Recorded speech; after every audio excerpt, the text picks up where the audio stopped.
Selamat pagi teman-teman, ketemu lagi kita.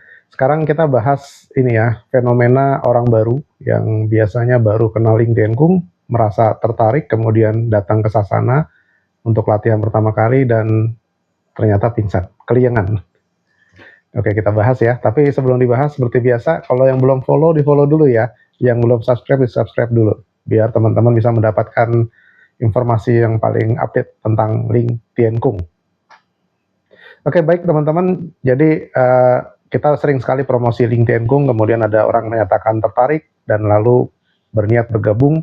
Caranya bagaimana? Kita katakan bahwa datang saja ke Sasana, tidak perlu ada pembayaran uang muka, tidak ada pembayaran uang bulanan, gratis.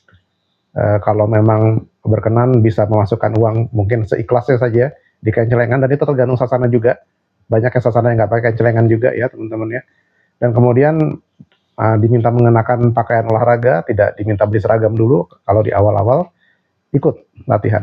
Di tengah latihan tiba-tiba keliengan gitu. Kenapa? Nah, kita bahas kenapa ya. Jadi sebenarnya gini, biasanya orang baru yang masuk ke LinkedIn Kung, baru latihan LinkedIn Kung, itu masih membawa mindset bahwa ini adalah olahraga. Olahraga itu mindsetnya adalah berlomba biasanya, bertanding.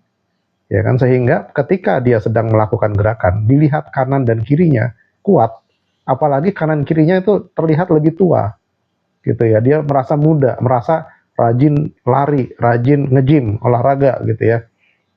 Merasa tertekan akhirnya. Kok dia bisa, saya enggak? Padahal saya merasanya tubuh udah sepertinya nggak kuat gitu ya. Dari ada nggak kuat lah gitu misalnya gitu ya. Akhirnya dipaksa dan terjadilah keliengan. Karena kelihatannya ringan. Padahal kalau tidak biasa ya begitu kejadiannya. Nah, hal ini sebenarnya tidak perlu dilakukan teman-teman ya. Jadi kalau memang sudah tidak kuat ya sudah berhenti. Berhenti di tempat ketika tidak kuat itu. Istirahat sebentar, kemudian jika nanti sudah terkumpul lagi energinya gitu ya, sudah enak lagi badannya, baru lanjutkan lagi. Tapi kan teman-teman akan datang besoknya lagi datang lagi dan akan dilatih terus. Sehingga dalam jangka panjang teman-teman akan kuat nantinya. Nah, orang yang tadinya terlihat lebih tua, bisa jadi dia tuh sudah bertahun-tahun latihan, makanya dia kuat gitu loh teman-teman ya.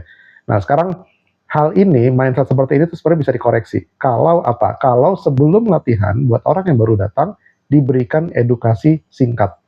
Jadi kita ada dialog dulu, kita berikan edukasi singkat, LinkedIn Kung itu apa, kemudian begitu dia mengerti batasan-batasan di mana kalau dia tidak kuat tandanya seperti apa, dan di mana dia harus berhenti gitu ya, baru dia masuk ke lapangan.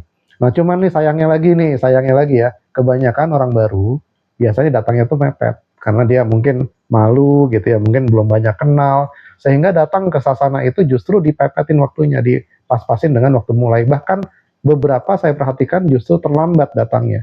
Ketika sudah mulai, baru izin ikut masuk ke dalam.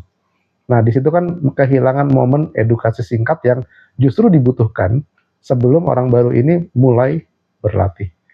Nah, ini makanya teman-teman saya sih mengingatkan lagi ya agar kita ini sesama praktisi LinkedIn Kung agar disiplinlah dengan waktu.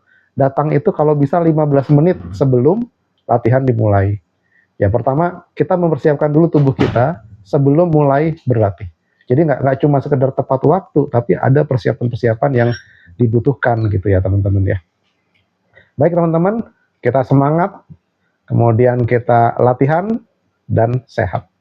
LinkedIn Kung Jaya.